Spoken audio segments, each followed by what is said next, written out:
الحمد لله رب العالمين الصلاة والسلام على خاتم النبيين وعلى آله وصحبه أجمعين أما بعد فأعوذ بالله من الشيطان الرجيم بسم الله الرحمن الرحيم قال الله تعالى في سورة النحل فإذا قرأت القرآن فاستعذ بالله من الشيطان الرجيم إنه ليس له سلطان على الذين آمنوا وعلى ربهم يتوكلون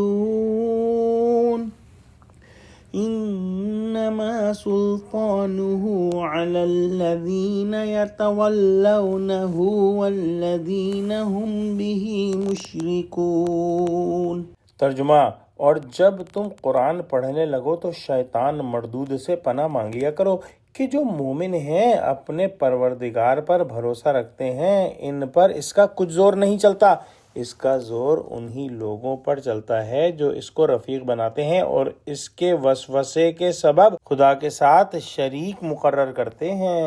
حدیث شریف میں آیا ہے کہ حضور صلی اللہ علیہ وسلم نے فرمایا خیرکم من تعلم القرآن وعلمہ، تم میں بہتر وہ ہے جو قرآن سیکھے اور سکھلائے۔ معلوم ہوا کہ مومن کے لیے قرأت قرآن بہترین کام ہے، اور پچھلی آیات میں 2 مرتبہ بہتر کاموں پر اجر ملنے کا ذکر تھا، اس لیے یہاں قرأت قرآن کے بعض آداب کی تعلیم فرماتے ہیں تاکہ آدمی بے احتیاطی سے اس بہتر کام کا اجر ضائع نہ کر بیٹھے۔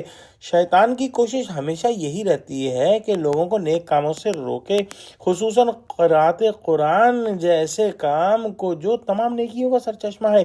کب ٹھنڈے دل سے شیطان مردود گوارا کر سکتا ہے؟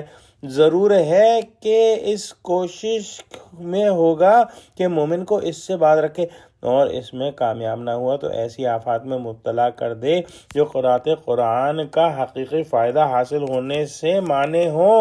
ان سب مغویانہ تدبیروں اور پیش آنے والی خرابیوں سے حفاظت کا یہی طریقہ ہو سکتا ہے کہ جب مومن قرأت قرآن کا ارادہ کرے، پہلے صدق دل سے اللہ سبحانہ وتعالیٰ پر بھروسہ کرے اور شیطان مردود کی زد سے بھاگ کر خداوند قدوس کی پناہ میں آ جائے۔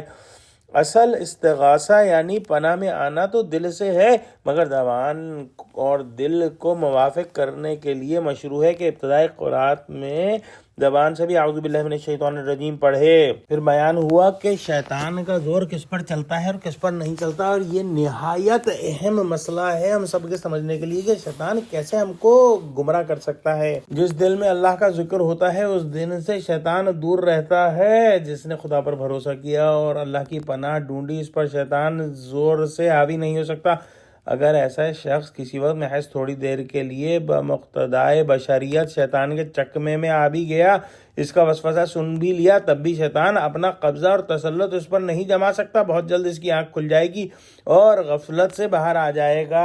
ہم کو سمجھ لینا چاہیے کہ شیطان اور اس کے ساتھی ہم کو اس جگہ سے دیکھتے ہیں جہاں سے ہم اس کو نہیں دیکھ سکتے، لہٰذا ہم جہاں پر بھی کمزور ہوں گے وہیں سے شیطان حملہ کرے گا۔ لیکن شیطان کا حملہ یہی ہے کہ وہ دل میں خیال ڈال دے، اس کے بعد اس پر عمل کرنا یا نہ کرنا انسان کے اپنے اختیار میں ہے۔ شیطان زبردستی اس سے کوئی گناہ نہیں کروا سکتا، کوئی برائی نہیں کروا سکتا، لیکن جو لوگ مسلسل شیطان کی بات مانتے رہیں اور شیطان کو خود اپنا رفیق اور ساتھی بنا لیں اور اس کے بجائے کہ خدا پر بھروسہ کریں شیطان پر بھروسہ رکھیں، تو پھر اس کو اللہ سبحانہ وتعالیٰ کا شریک ٹھہرا لیتے ہیں، تو پھر ایسے لوگوں پر شیطان کا پورا قبضہ اور تسلط ہو جاتا ہے اور جس طرح وہ چاہتا ہے ان کو اپنی انگلیوں پر نچاتا ہے۔ دعا کرتے ہیں کہ اللہ سبحانہ وتعالیٰ ہم کو قرآن کا فہم عطا فرما، ہم کو سچوں سے جوڑے، ہم کو صراط مستقیم پر قائم فرما دے۔ اللہ مسلمانوں کی مدد کر، مسلمانوں کو متحد کر، آمین۔